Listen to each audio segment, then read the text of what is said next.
Assalomu alaykum, hormanglar. Mana biz hozir 5-noyabr 2025-yil Nyu-Jersi shtatining Belmar shahridagi suvni yoni okean bo'yidagi Belmar Beach taraflab yuribmiz. Bugun noyabr oyi bo'lishiga qaramasdan harorat 20 gradus 20 darajada iliq bo'lyapti. Havo juda ham yoqimli. Aslida bu yoqimliligini 3-4 kun oldin harorat ob-havoga qarab yaxshi bo'lishini bilib rejalashtirgan edim.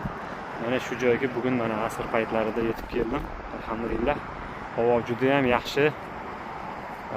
Okeanga shu joylarga yozda keldik, oxirgi marta yozda 1-2 marta kelib bir cho'milib ketgan edik plajda.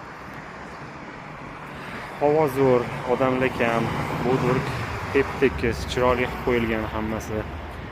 Bu joylar aslida o'sha o'ziga to'q odamlar yashaydigan rayon hisoblanadi.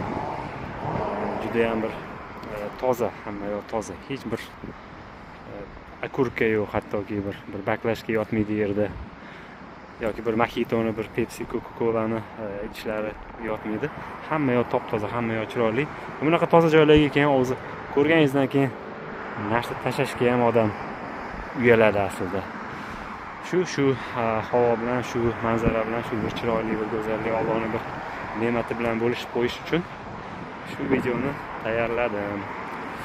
Sizlar bilan Asqar, kuzatishda davom eting. Salomat bo'ling.